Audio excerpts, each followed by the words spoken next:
it was 30,000 people in Minnesota for the DFL. Just for the DFL was 30,000, which is much larger than usual. So people are getting engaged, and we want to report on that, and we want to encourage that.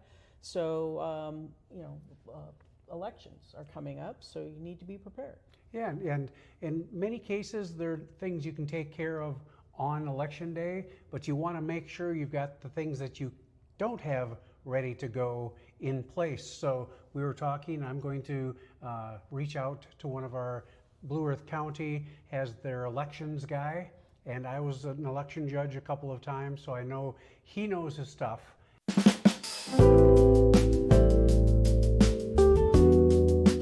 All right, hello everybody. My name is Mike Lagerquist, and this is the Woven Record.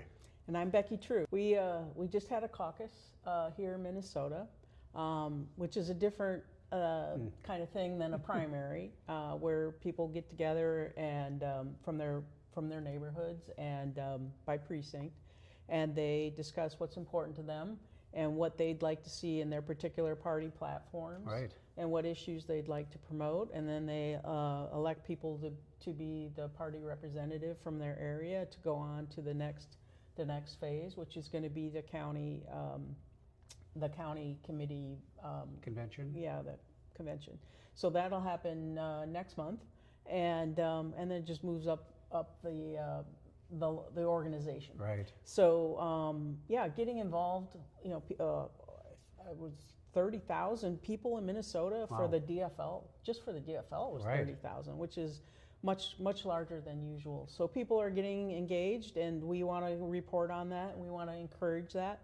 So elections are coming up, so you need to be prepared. Yeah, and in many cases, there are things you can take care of on election day, but you want to make sure you've got the things that you don't have ready to go in place. So we were talking, I'm going to reach out to one of our Blue Earth County has their elections guy, and I was an election judge a couple of times, so I know he knows his stuff, and he can break that down for us, go through some of the dates, make sure you're involved enough to be in a position to vote, and even do some other things if you want to be isn't there an election observer? Yeah, I did that last election. That was a very interesting process, which I highly recommend anybody who's interested in being, well, sometimes they're called a poll observer, sometimes they're called a poll challenger. That's what they're called here in Minnesota. And yeah, well worth getting involved in that and participating. It's our government, and it works as well as we make it work. And it takes all of us to do that, not just to vote, but to help get things set up. And it's fascinating to me to go through that whole process when you're setting up your polling place and the steps that you take to make sure that things are above board. You've got both in our state, a DFL and a GOP person there. So if a discrepancy comes up, you make sure you've got both sides represented in the resolution of it too. So there are really a lot of things in place that make sure our elections are above board and really beyond dispute. Yeah, and we could probably talk about this a little closer to the election too, but it's important to get prepared, as Mike said, because there's some timing on when you have to sign up for some of these things. Yeah. Some of them require training. And I can say from being a poll challenger, I was so impressed by how well run the election was there at the polling place I was at, and how dedicated the folks are that do that. These folks have been doing it for years together. I mean, so that team of people, most of them have been doing it for many years, and they really care.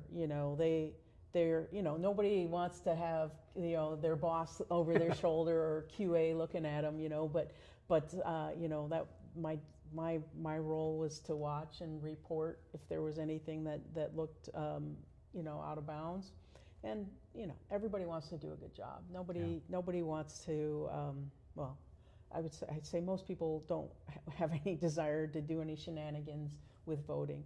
So and that's it. It's our government.